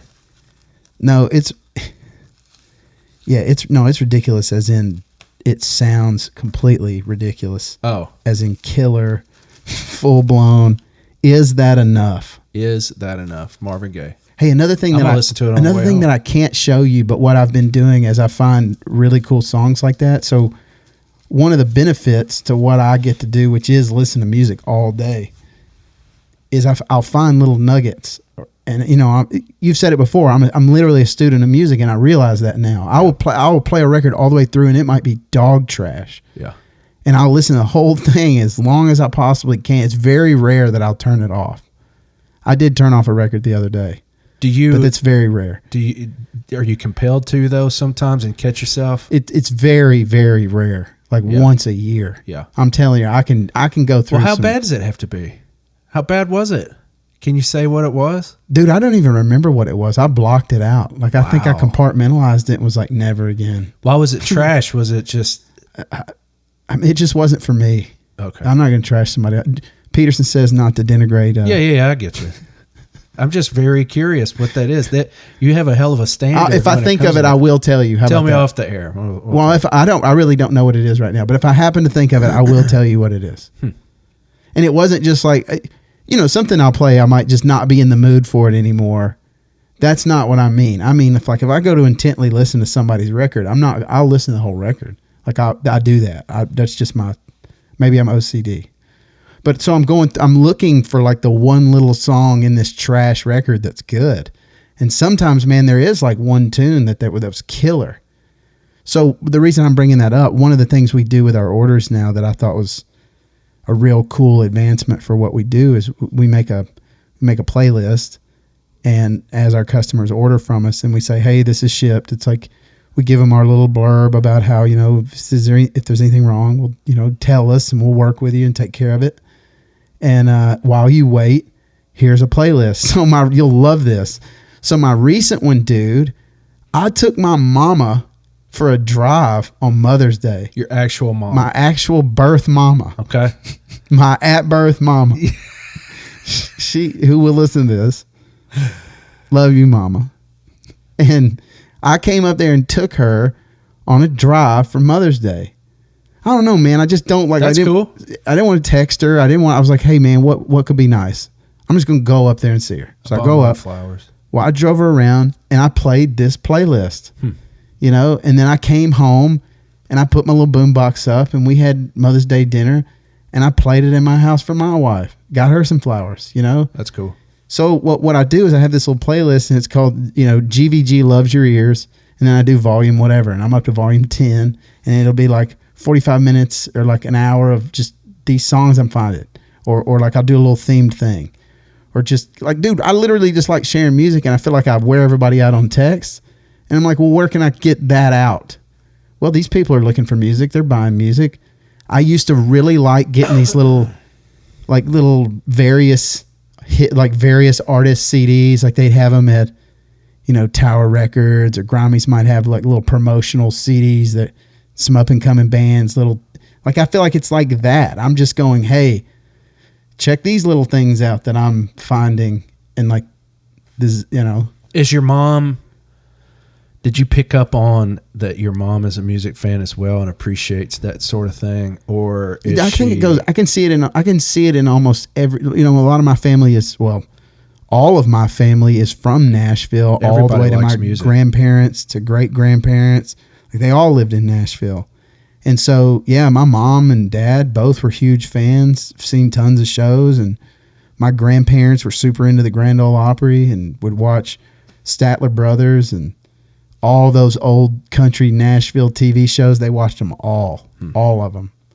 And then my other grandmother, she used to get like the Country Star magazines and like they were into it too. And I have this whole theory, and we don't have to get into all this, but I have this whole theory where like, you know, they were coming from a culture that had a stereo or a radio as like the central part of their house too. And so the people that were around here had that, and that's all you heard was music. Like, can I interject 1 second? Yeah, sure. I have, and I'm going to show it to you, show you a picture of it when this is over. I'm glad you brought that up. I'm kind of into collecting old radios now. I already have 3. It's cool. And they came out of my uncle's garage. He passed away, God rest his soul. But he was borderline hoarder, and he really liked old stuff. And I've been meaning to show you this radio. It's a 1936 Airliner. That's cool. Yeah. It's a wood, you know. Anyway, I'll show you that one after. So sorry. No, you're cool. cool. The radios were a big deal, and that's all you had. So I think it's in the blood. That was I think it's in my blood. My dad, he's an old rocker. You know, man, he took me to everything, man. Yeah. Everything, man. Well, that was the formation of what you are today. Yeah, like, bro, hey man, I lived in downtown Nashville. We would be painting houses, listening to the Rocket 105.9 all day, man. 105.9. No wonder I wanted to get back to listening to music all day. Hey man, do you remember me bringing a stereo into the Sherwin-Williams in Franklin? Like, hey bro, we're not sitting in here with no music. That sucks. And just to let you guys know out there, if you actually listen to a radio, which I highly suggest, just have a radio at your house. You need one. Yeah. All you need is a paper clip for an antenna. Do you remember that? Oh, no, it was a paper clip. You unfolded it and just put it in there. Well, and I've tried to scale up my listening experience as well, and that can be done. I mean, you could spend $40 or you could spend $40,000 or $400,000 on a setup. I mean, and it scales, but will radio go away as we know it? Man, Sirius Radio is free right now till June. I think they have some kind of like it's dead. Isn't yeah, it? Yeah, it's dying. Hey man, we'll give it to you. I think. Well, people, you don't need that anymore. You can go to Spotify and Apple Music or YouTube, man, and literally listen to anything. I'm not sure how cable is a thing anymore, honestly. No, programming is what I mean. I don't know how we got up on that. Yeah, but look, sorry. We'll go. Ahead. Well, no, we'll keep going. I like it. I can do these pretty quick. I'm on a super dead kick. So I was talking about that Grateful Shred show. Oh yeah, Grateful Dead. And I go on kicks with corner bins. Did we? No. So this one's heavy, man. Yeah, it's a Jerry Garcia band show. What if you laid it down right here and then I picked it up? All right. So yeah, so I'm into that. I've been listening to this. This is Blues for Allah. I thought you'd like the artwork on that. Oh yeah, dude. I love that type stuff. Blues. You know, I have a buddy. My buddy for Allah. Yeah, my buddy said he's like the art is so important to their music. Like, would their music be the same without all that. I mean, what words would you put to that? Dude, you know what it looks like though? Honestly, it looks Boston-ish, like Boston covers. Let me see it again. Don't you kind of see it? Yeah, that was before Boston. Boston though, I think Blues for Allah was for 77. I don't know. It's a Christmas Santa Claus, man. That's Hey, what I'm not doing good reading these. So the Jerry Garcia band one that we had, that was Electric on the Eel, August 10th, 1991. I listened to this whole show, man. The weird thing about the Jerry Garcia band stuff, where it gets close to the 90s, is it's a little cheesy. Like and what I mean by that is he's playing the way you do the thing you do, and it's kind of weird. Yeah, it's like weird that he does that, but there's some really cool space in there, man. Like where what I listen to them for, man, is just listening to him go off on his guitar. And me and a buddy will talk about that all the time. We're like, what is it? Like, what is it about the Dead that catches you? And then you listen to it for like 2 or 3 months, and then you put it down and you won't listen to it at all, and you're done with it. Well, give me an explanation. Why is that? I think it's Jerry. I mean, that's who I'm listening to when I'm listening to the Dead. I'm listening for what Jerry's doing, and he'll do very interesting things on guitar. I mean, I know it's not for everybody, man, and it's cheesy, whatever. Music. It's not cheesy. Everybody they had the songs. likes music. They had good songs. Everybody likes music. But it's the same thing like with movies, This is certain particular. This one's sealed, but I have another copy that I listened to. That's Liam Gallagher's new record. That's new. That just came out new too long ago. I liked it. I need to listen to it again. I see apostrophe MON. Liam Gallagher's a singer for Oasis. Yeah. You knew that. I knew that. Liam Gallagher. And that guy is really, really happy right now. now. Look at the girl. There's like a girl. It's kind of interesting to look at that. It's like, hey, how did they stage that? Or is she happy? I think she's happy. Yeah, they probably had to pull her away from him. That's what I'm wondering. Like she looks a little too happy. This guy right here just said, what the hell did you touch me? Anyway. Is he photoshopped in there or is he there? No, he's there. Look, see, he's got his head turned right there. What did you just do? Yeah, he's not worried about the picture at all. He's just like... No. He's like grabbing. That's cool. This is a reissue of that record. I have an original over there on the wall. Whoa. Canned Heat, man. That record's dope. I like it. That it almost looks really like good. an actual spacesuit, but you know what that is? Bro, you know what that is? It's just like air vents or something, isn't it? Those are old ARF firefighting turnout gears. Like aircraft firefighting gear. That's what that is. 100%. I had those in the Air Force, so I know exactly what that is. But this is a way older models. That's what that is. You can see the padding. Say that again, what it is? It's turnout gear, but it's the silvers is what we would call them, but they're for ARF airport rescue firefighting airport or something like that. I forget, but it's been so long. ARFF. But yeah, really good cover. What year? I don't know. Does it say on there? If I'm guessing, it's like 75. Yeah. 75. I did guess. Yeah. I really didn't remember. Yeah. Hey, man. All right. I had someone, man, this is the coolest part of what I do. I had someone buy this record and I got it in and I thought it looks, sometimes I'll just see something. I go, man, that looks cool. And that's a Swedish band. None of that is in English. None of it. And that is like one of the coolest heavy rock guitar records that I've heard in a while. And I don't think it's super new. I might have said it's new. I don't think it's new. It's like 2016. That record's cool, man. And I haven't found, I don't know. It might not totally be your style or anybody else's style, but that band is cool. It says a space rock progressive from the 70s and early 80s. Second Son, and try to pronounce, what's the name of that on the bottom? I can't pronounce that. Eland is Eland. Good enough. Looks cool. That's cool. All right. Kurt Weill. Kurt We Ball. had tickets to go see him at the Ryman. Man, we were all sick, couldn't go. My kids were going to go. He's cool. Watch my moves. Those are his children on the front cover. Hey, man, I was going to take my daughters, and my buddy was taking his daughters, and I messaged him the day of the show and was telling him I couldn't go, and I said, hey, man, I did have one question. When we showed up to that show with all these daughters, like he has 3, I have 3, I was like, are we going to look a little too excited that he had his daughters on the cover of that record? Dude, I was just thinking that forever their faces are going to be on there, and I wonder if they appreciate it. I think it's cool. If I had that platform or ever made, hey man, I've never in my life thought, dude, I want to make an album. And I talked to you on the phone that time, and you planted that seed. You I don't even remember what all you said, but you were like, man, like you should make an album. You should make one. Yeah, What's stopping you? I don't know. Well, money is one. Yeah, well, maybe But- that's my like. So on my little Maynard kick, if Go Vinyl Go is Tool, and the best record mailer is A Perfect Circle, and we're still trying to get that going, and then if this podcast is the Pussifer, then maybe I'll in the end of all this, I'll just get a band. I'll just start a. I hope that you do. Hey man, okay, let me come back to that because I have a record. Actually, let me just flip these. All right, it's so.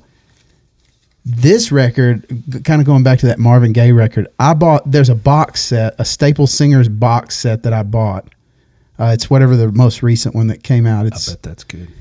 That record right there came out in 1968. It blew me away. Hey man, sometimes I will listen to a record that's so good that I'll go right back and listen to the entire thing again. It's all gospel. No, so that's the first record when they flipped from gospel. Oh. So they do like the band, The Weight. They do an Otis Redding song. So there's a song on there called A Long Walk to D.C. Sitting on the dock of the bay. They do, yeah. And then the last 2 songs on that record are, dude, that record is killer. Slow Train. That sounds familiar. I'm going to listen to it on the way home too. That record is really killer, man. That's probably that's my favorite record that I have found that I didn't know like previously, like that long ago. I found that, I bought that box set. There was another Staple Singers song that I had gotten into on Spotify or something. So I'm like, well, I'll just get the box set's actually made from the original analog tapes, like everything that, all the bells and whistles. And I go, okay, cool. I'll check it out. Put that record on, and it couldn't stop listening to it. Anyway, last one. This record right now is the longest. Let me try to say this the right way. It was the longest time from when I really started looking to actually buy the record until the time that I found it and was able to acquire it or find the good enough copy. It took me 7 years to find that record right there. Let It Be Me. You can read what it is. I know that one. Yeah. Okay. Hey man, I know that. didn't do. You were reading them, but the Staple Singers Folk Song in Action was the name of that record, and then you can read the name of that record since you got it. Yeah. Sounds of Goodbye by the Gosden Brothers. Oh, I got my thumb on this thing there. Couple of handsome dudes, and it looks like they just kicked this girl out of their house. She's leaving with a stranger who picked her up on the side of the road, and they don't care because they're taking a picture. There it is. And it would help to know who she was in case she doesn't show back up. But this is cool, man. So these are original records. That one is, yep. That's cool. This one, that Staple Singers one is not. But the covers are or this one's real. Yeah. Yeah. Or I know it's real. I'm saying original. Yeah. So when we're saying original, there's different prints still, right? Yeah. So Or editions. I don't know, man. That's endless. Editions. There's some records that it really matters that you find like a first press. Okay, first press. Yeah. So you can have a first press, and the box that it's in, or the cover that it's in, that is a different. That's the same number, right? Yeah. So I won't bring them over here, but you can see them up here on the top. I see them. I recognize half of those at least. All right, so we'll start right here on the left. This will explain exactly what you're asking, and this is an extreme version. So that on the left, that's a Dark Side of the Moon. That's an A2 B2 Dark Side of the Moon. It's a first press UK. and that one there's like a website, Pink Floyd Archives, and this dude, I forget his name, but he is nerded off on all the matrix codes and the pressing codes, and so they have a list of all the, it's like the lineage of the plates that press these records, and there's like an order to it. Well, that one is like 14th down. The matrix is 14th down on the first 70 that are accepted of a first press UK Dark Side of the Moon. No words. Like it's no words. I had a buddy sitting over here the other day to hear it. I've done a sound test with my wife where I played the new issue of Dark Side of the Moon, which it's really good. Like the one, the in-press Dark Side of the Moon, US and UK are killer. And then I had a 30th anniversary Dark Side. And man, Floyd is, I mean, I saw David Gilmour in Toronto and the Chicago Theater from the like 8th row, dude. Anyway, super into it. So I had to know, man, you know, I got this spaceship sitting over here behind us. Yeah. And like, what does that sound like? I got to know. I want to know. And so I got the anniversary edition, which is like a $200 record. Like, it's not a cheap record. And they made that one from the analog tapes, and it's good. But the original analog tapes, here's the best way to say it. So they take the tapes from Abbey Road, they take it straight over to the plant to have that made.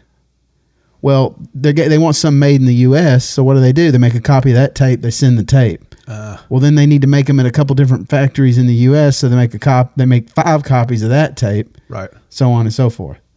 And the tape was hot, right? Those sound immaculate. So there's like a lineage of all those, and then of course you see the wall. That one's the same kind of story. That's a super early Matrix wall. Like the clarity. And I've tried to put words to this, my own words to this, about what really happened with the technology of records. And I think they were just trying to use the best technology they had to capture everything in the room. But somehow that feels more real to my ears than some digital music. But then there is digital. I mean, we've talked about this before, I think even on the podcast, because I went into like, well, somebody like The Weeknd is about the best you can sound digitally, you know, like, or Michael Jackson was like the best man, I got a Michael Jackson original Thriller that sounds, I mean, it's almost as good as anything, dude. I'm going to blow the walls off this place. I've gotten back into Michael. Yeah. So anyway, I'm not trying to, and dude, honestly, I don't care about like, I'll play anything, dude. Like, I don't care if it's a first press, whatever. Like, I really want to hear it. And like, that's what I'm into, is trying to figure out like what that sounds like. Okay. Does this German press sound better than this? You know, and I don't get too in the weeds on that. I think some people are like really splitting hairs trying to find the best. I'm just generally curious each time. I can enjoy a brand new pressing of The Wall that, you know, they did the best they could to make it really good right now. You know, it's, when I was researching, trying to get this stereo, I got on some guy and he goes, hey man, you know, like, if you're not enjoying the music you're listening to, it doesn't matter what you listen to it on. And the point I heard in that is, hey dude, just whenever you get a chance to listen to music, however you're doing it, just enjoy it. And that's really, man, that's like my concept of being a fan, really. So, well, being a fan makes you better at that. But also, bro, in that, I do try to take care of my records the best I possibly can.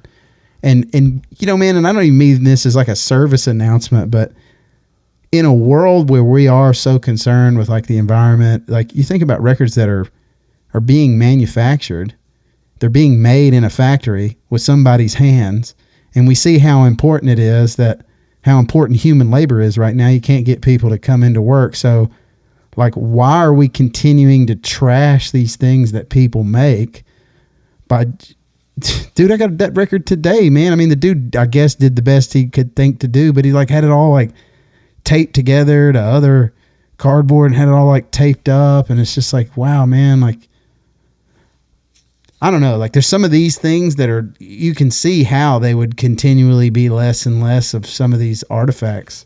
And that's the way I see them. What do you think the percentage, I guess, of your customer base is very similar to your status of keen listening ability, like the to picking up on the quality and the different press, you know what I mean? Well, yeah. Because and I bring this up for an example. Actually, it was on a movie. Go ahead. It's a Nicolas Cage movie. Did you remember seeing not the castle, but the one where him and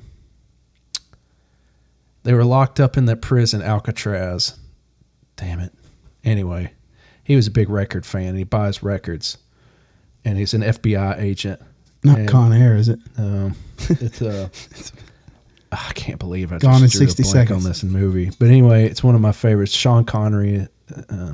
Anyway, so he's talking to his girlfriend, and she says, "Why do you spend this much?" And he's looking at it. He can't believe it finally came in the mail, and he's looking at it. It's just amazing. Oh, my God, it's beautiful. And she said, you can buy, I think even in the movie, she said, you can buy the CD for $15. Why are you spending $500? And he says, because this sounds so much better. Yeah. So it's in the movie. Hey, I'll walk sometimes and listen The to Rock. I'll walk down the street That's the name of the and movie. listen to music playing on my phone, pushing my daughter in a stroller, and I can enjoy music that way.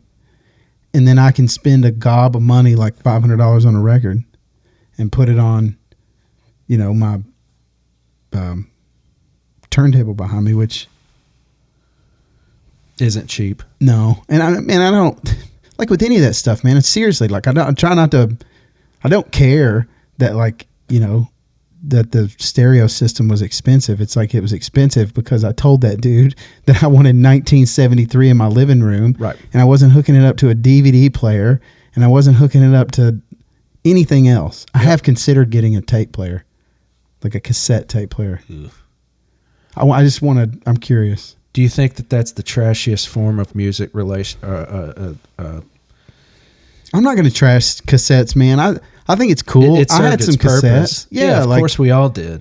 It's a cheaper form of getting music to people. It is smaller. You can put it in your cars. I think there's a little tie-in there with the fact that, maybe used cars that the kids that are coming out of college now had tape players. I don't know. And people talk about 8-tracks. But I think it's cool. cool. It's got 8-track. It's like 8-track was stupid.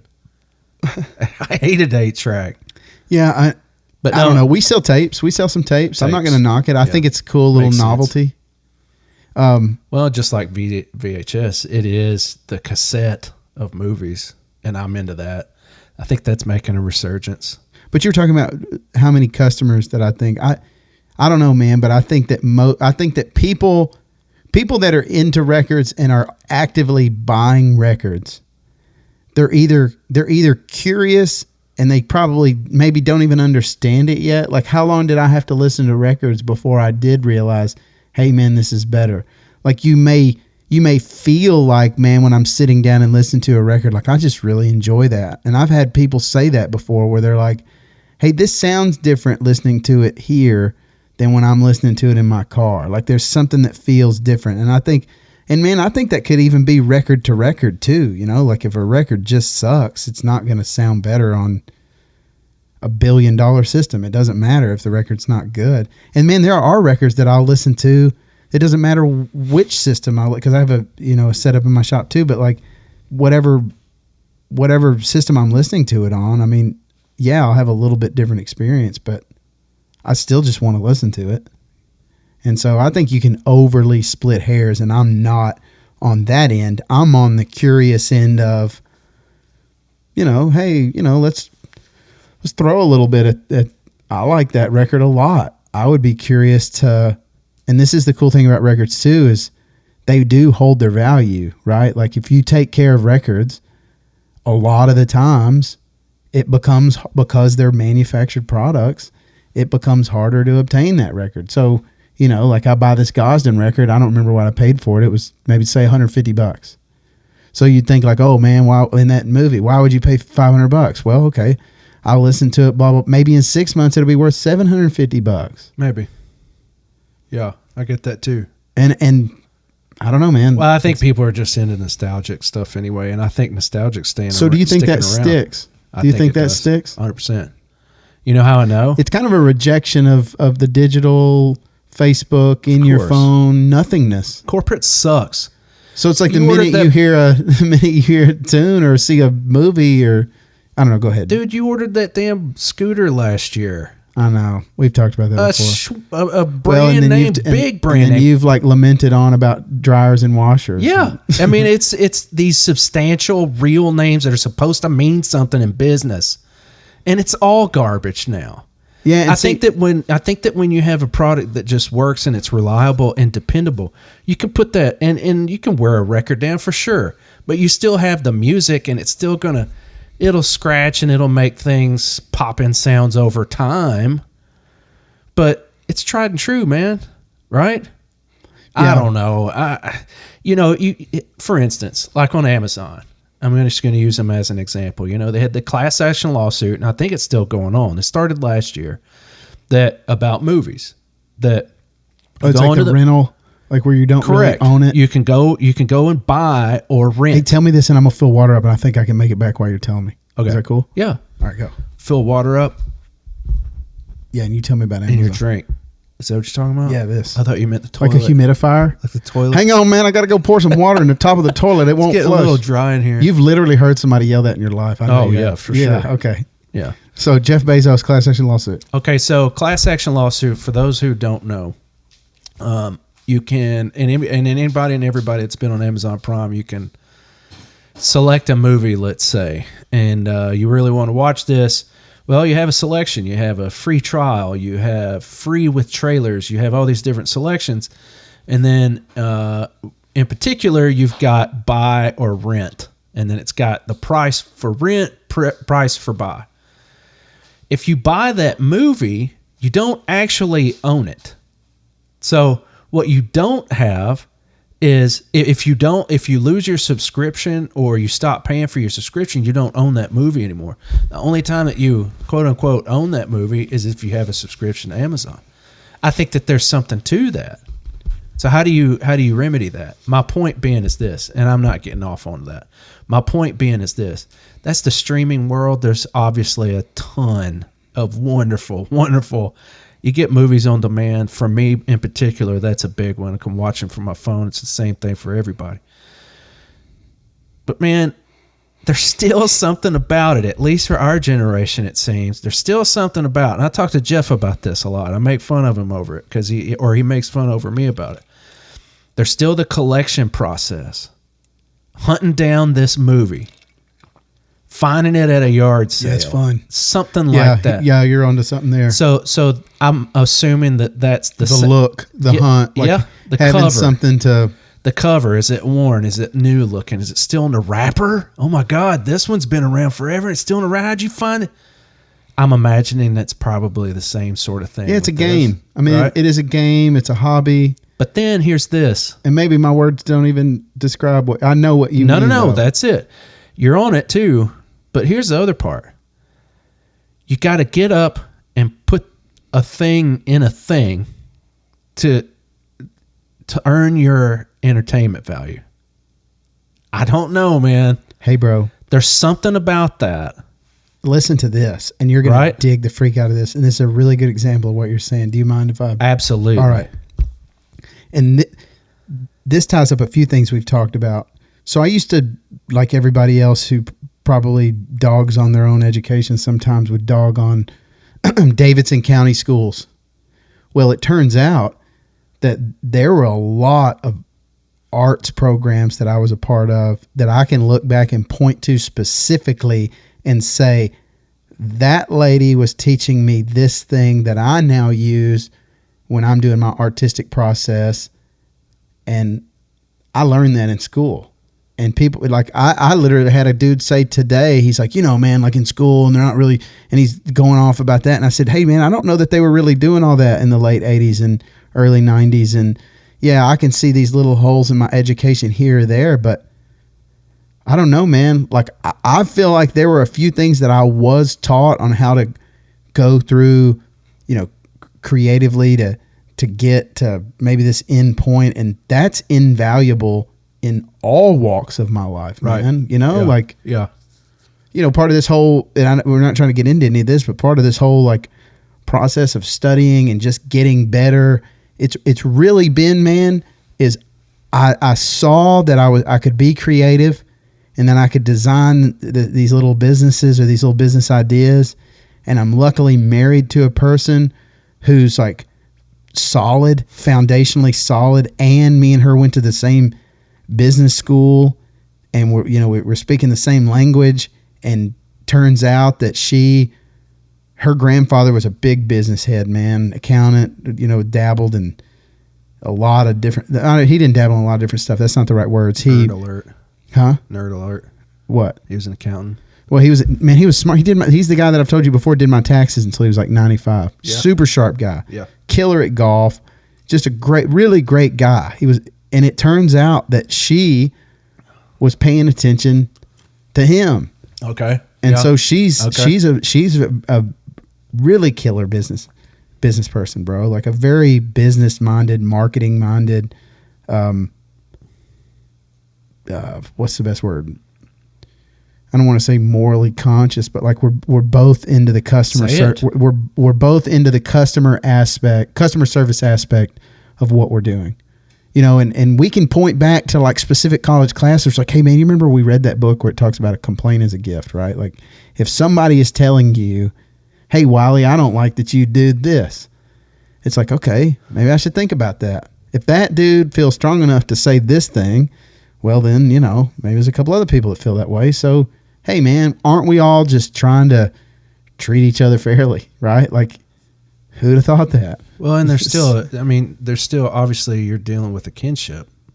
Yeah. Like, hey, there are I'm in this. Yeah, it's cool because I'm in this hobby selling to other people who are in this hobby. And that gives me the ability to know, like, hey man, this is the way they want to be treated. This is kind of what they're expecting. You're providing, but you're also a big time fan of the same exact product that they are. So, yeah. Yeah, and dude, I felt like a submarine too. Like when I was kind of going through and telling you about those record stores, what I was saying is now I realize, and I don't mean any of this in a haughty way, and I'm sorry I've said that 15 times. You don't have to say it anymore. And this is the best way to describe it, bro. I go meet a guy that I used to work out with. Ashley got pregnant with her first child, and she was my workout partner. So when you knock up your workout partner, and then she can't lift anymore. Yeah. You got to find a new one. Well, there was a guy who was about 20 years older than me, and he worked at NES.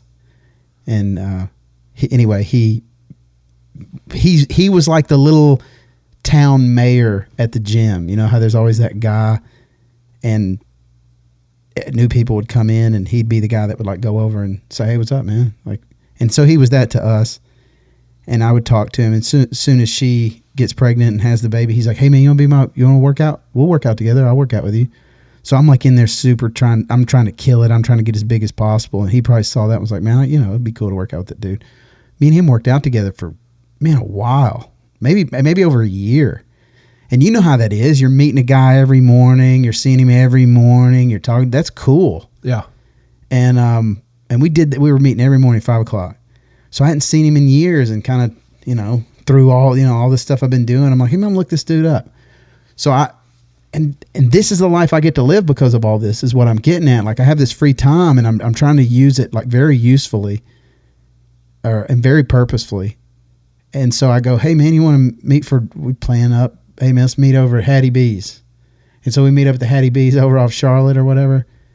And it's cool because like he hasn't seen me in forever. Yeah. It's right next to what's the shout out to Hattie B's. What's the little ice cream shop that's right there?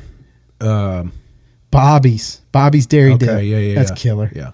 Hey man, I met the dude from Tonic right there one time. That's cool. If you could only see my Emerson dad wrote Hart. that song. He stole it. Did he? Yeah. My daddy wrote that, man.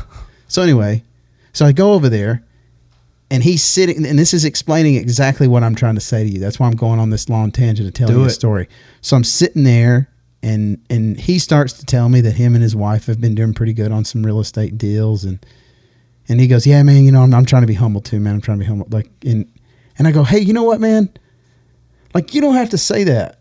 Like, you don't have to say that you're being humble. Like, I only normally say that because, like, people I'm talking to are lazy and they're not. That, you know, I don't mean that bad. I'm just saying, like, if you're out there busting your chops, man, and like you and your wife are doing some killer things and you're making a little bit of money on that house, dude, like, just be proud of it. And I'm happy that you're doing that. Don't be ashamed of it. Right. For 1 second. Right. And like, hey, maybe in saying that, like, here's this little successful path that I'm on and I'm doing this thing that I like, yeah, it can be helpful to somebody. And like, I mean it in that way. Yeah. Like, hey, look at this little path. So I'm being intentful. I'm reading. And I was trying to say that earlier too. Like, that writing thing came in for you. Like, dude, I've caught some books lately that I cannot put them down. And when I'm listening to records, packing, doing everything else, the only thing I can think about is, man, I got to get back to that book and think about what's happening next.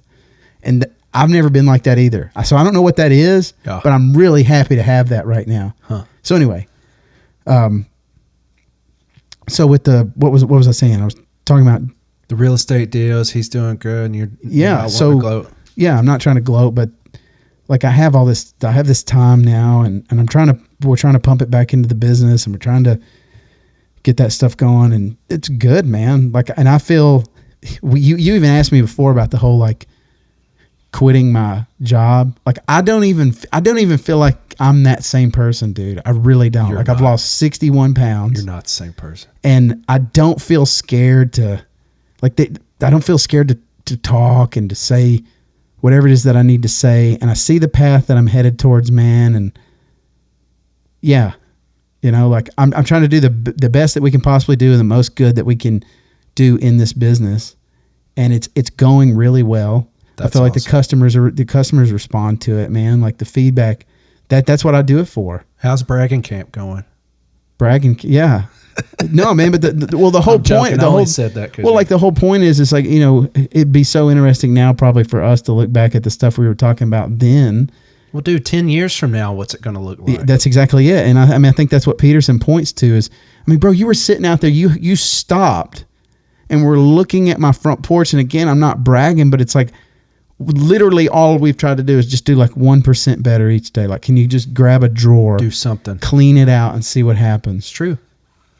So you've shared that with Ashley, with this. Yeah. And it makes sense to her. Yeah. And I can speak to that a little bit too, because I have a, I guess, suggestion in there. When I originally read that, and I'm not saying it's the end all be all, it is like, it's a guide. Well, it's like financial peace in the respect that, like, hey, man, maybe I'm not the first person that said some of these things. Yeah. But I'm compiling up like his rules, his 12 rules. Like, the first one is just, you know, what is it? Like, you hold your shoulders back or whatever, however he words that. And, hey, man, that's a good thing to do. And I told that to my buddy, and we're sitting there talking through that first chapter, and he goes, yeah, man, like, didn't your parents tell you that? Like, hey, man, stand up straight with your shoulders back. Like, it's not new information, but maybe it's worth looking at again. Well, here's the thing that's come out of that, man. So I started, you know, when you're starting to try to make some changes in your house, like, hey, man, maybe we should keep this place a little nicer. Well, one of the things I started to realize is, like, hey, man, we're walking around with a little bit of, like, walking anxiety. Like, maybe there's some tension. There's, like, some undealt with things here. And, you know, part of all that too is you're picking some of that apart. Well, I had just quit my job, so I'm jumping off the cliff.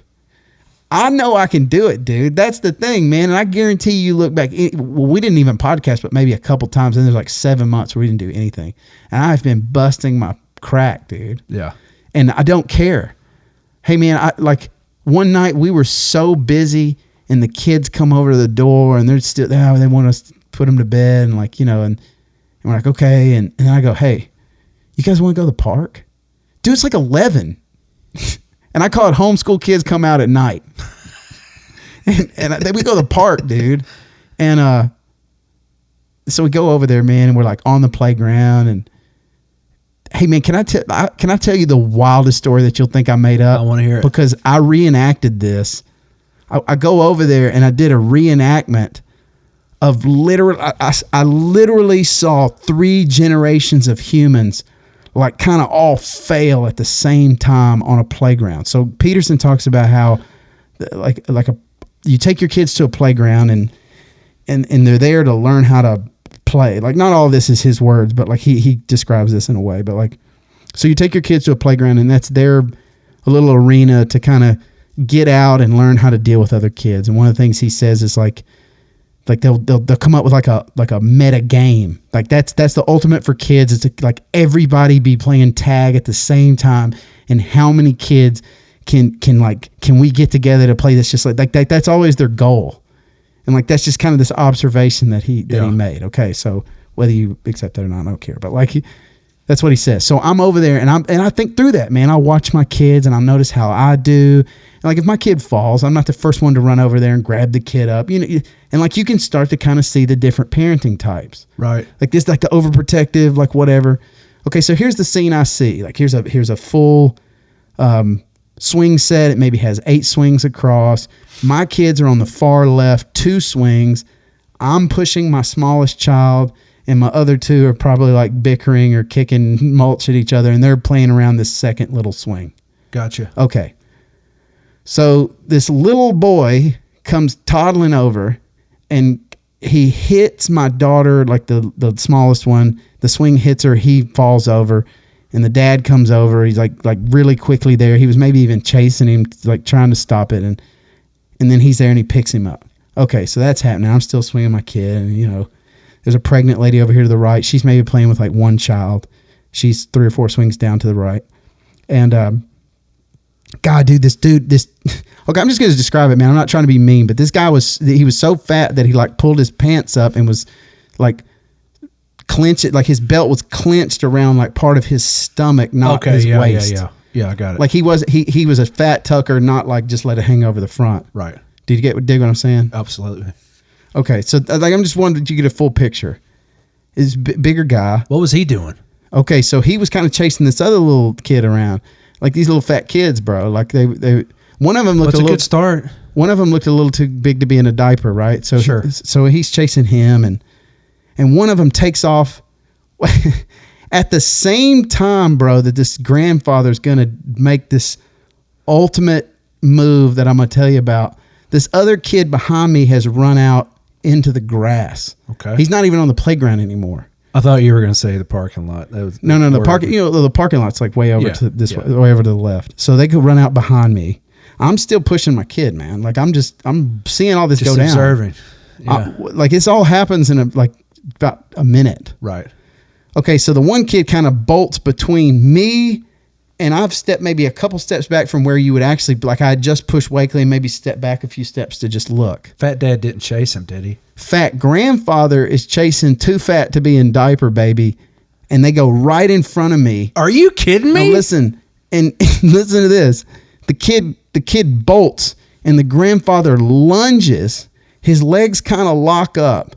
He like hits, like lays out, bro, in the mulch, just boom, and then kind of flops over, just like dead, man. Just like, bro, like, and I'm looking at him, and he's breathing, and I look at the pregnant lady, and she looks like she wants to do something, and I'm thinking, man, I got to do something. And then I look at my kids, and they're staring at him, they're staring at me, they're staring at him, and I look at him. What are you gonna do, Dad? I nod left. I go, man, let's get out of here. I nod left, and we go 20, 30 feet to the little metal igloo, right? Okay, now, fat dad. Well, he wasn't fat. The dad wasn't fat. He was a little overweight, but like he's just like a chubby office worker looking guy. Gotcha. Okay. I'm not being mean. I want you to get the full picture. Well, pregnant lady. I've already pictured that. Fat yeah, grandpa. she was a nice pregnant lady. I mean, I'm with a kid. This. Yeah, okay. She's blonde-headed lady. Sure. Maybe like a brown jacket. Descriptions. I'm trying to make maybe like a little Jesus necklace. Sure. Okay. Jesus necklace. Pregnant girl. I made that part up, but I just want to paint it. All right. Yeah. So here comes the dude is still laying on the ground, dude. He lay there for a real abnormally long amount of time. Well, yeah. Like he just kind of like dove. Probably a rib. Like, ooh. Yeah. Okay, listen to this. So I'm sitting thinking, like he's breathing. I see him, and I get my kids away from it because I don't know what kind of weirdness is about to happen. And bro, you want to talk about feeling like, man, I'm like king dad right now. The minute I nodded left, those kids went left, dude. They knew. They were like, they were waiting for direction. And I go, it was. And then we go. Yeah. And so we're standing there, and I'm watching, and I'm looking. There's no other men there, and I'm thinking, man, I'm gonna have to help this dude get up for real. So I start kind of moseying back up. Well, I maybe hadn't gone over there yet, but the dad comes back with the other boy under his arm. He's like, "Oh, Dad, what'd you do?" He said it just like that. And the dude's kind of like, the guy that fell on the ground, his shoulders never came back from here, and he stayed totally slumped over. Huh. And I went back over to help him get up. He got blood on me, dude. Like, I don't know if it blood. Was I don't know if it was like mulch cut his arm or something, but like I got blood on my shirt. I don't care. It came out. I'm just saying, like, dude bled on me in this situation. Like, I went over there to help. It's fat blood. Like, okay, so the dude gets up. So keep in mind, man, what I'm telling you is I reenacted this for my kids at 11:30 at night. They played a couple of the parts. And this has become like this folklore where I told them I was going to go over there when there's a ton of people. And I was going to reenact this story. And I was going to be like, upon this hallowed ground, there was a man. Okay, so we leave, man. And I explained to my kids, I said, listen to what happened. Listen to what figuratively and literally all happened at the same time. These little boys had no idea. Okay, there's one more detail I got to add in. But these little boys didn't know how to play on that playground. One little boy didn't even know the boundaries of the playground and ran totally off of the playground. Makes sense. And wasn't even playing within the rules. And then think about what happened. The one dad was just trying to help. The other dad was just trying to help. And the thing that like totally broke my heart when I thought about it is maybe that little boy saw me pushing my daughter, and the only reason he even walked over to the swing to begin with is just to kind of help us out. Maybe he thought that's what you do while you're there at the playground. Like, they had no idea. And they leave in shame and pain. And then I kid you not, this is the last thing I see, is the dad, not the granddad, with big boy who was too big to be in the diaper's leg like this in the back of like a CRV, like sitting there just cleaning his butt out. Like he had pooped his diaper in all this or something. Like, and he's sitting there and I'm sitting there going, man, like this is just, like they don't have a chance. Like, man, this is really sad. They don't have a chance.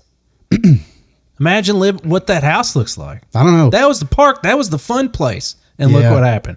But in that, like, do you see all that where it's like, the one dad was trying, and then the other dad was trying, and then they all just kind of like, and Nola goes, dude, that dude died. And I told Ashley when I got home, I go, hey man, I bet that dude legitimately probably did end up in the hospital. They still do the obituaries. Look it up. No, I hope he's okay. And I did try to be helpful. I hope he is, but like, I did go to my parental instinct of like, hey man, I got to make sure let me pull my kids back over here for a minute. Right. And then I went back over to help. And then when his son came back, I just kind of got out of it, and that's a good story. I'm not trying to be a hero. I really like that. Isn't that hilarious? Dude, that really happened. So anyway, the point of all this is I go over there and reenact it for these little girls. Oh, man. And then I get to play the little boy who gets hit by the swing. Yeah. And this is how I did it. Would you like to see? Sure. I go, Daddy, I'm so scared. I'm so scared. Everything is spinning, Daddy. And Nola was bent over at the waist, laughing so hard she couldn't breathe. And then she wanted a chance to do it. That's funny. And then Alma goes, can I play the boy that runs out in the field? And then we send... this is this creepy photo where it's Almond laying on the ground like with their tongue out, and Nola had written R.I.P. in the mulch, and we're sending this to Ashley at like 11:45 at night. And then, dude, this is what I was trying to get at telling you. Then they go, Dad, you want to play tag? Dude, I did not want to play tag. I really didn't. A lot of running. And I go, especially a little. Yeah, I'll play.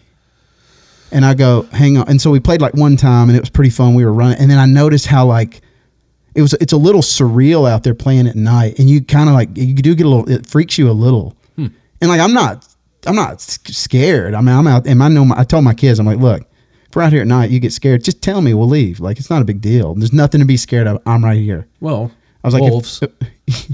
I mean, so anyway, there's no wolves. Man, it could just be a bear, just like come up. Could be. All right. So I go, all right. Well, instead of playing tag, let's up it a little bit. I was like, I'm going to go over here. You guys hide. Like, I know you're here. The boundary is the actual playground. You can't go outside the boundary. And I started counting, and then I covered my ears, and I'm like, okay, well, I can hear where they're going, so I need to give them that. And I said, here's what I'm going to do. I'm going to count to 20 with my ears covered. Then I'm going to uncover I'm going to give you a 3-second, hey, I'm pulling my hands off in 3 seconds. Here's 3 more seconds. So be totally still. And then I'm going to pull them off. Count to 5 and I'm coming. Okay. All right. So that's kind of what we did. We just made up some rules, made up our little game. All right, dude. All right, so I don't think was I it first? I don't think I was it first. I think Almond was it first. She's 7. And she is so quiet and didn't make a sound. And I'm like hiding under this slide in between like 2 other slides. I see her walk left. She comes over me and I hear her dead over. My heart is like pounding. I'm out there with some kids. Like and she slides down and like Nola, we had hid Nola out in this other like little low spot. And then you're out there at night. Like hey man, it was exciting. And I thought, that's cool. Hey man, what we ought to do is start a little, and it was a full moon. So you could like, there was light. That's why we went over there. I didn't say that, but there was a full moon. I see them playing video games. I go, hey guys, come out here and look at this moon. And then when they did, that's when I go, hey man, you want to go to the playground? That's cool. Yeah. So we go over there.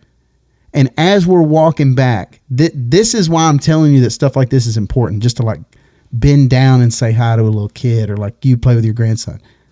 I had no idea, but when we were walking back, my kids go, hey, Mr. Beast did like these people had to sit in a circle for like 12 days to even get a chance. And then they played this ultimate tag thing for like $500,000 at Bristol Motor Speedway.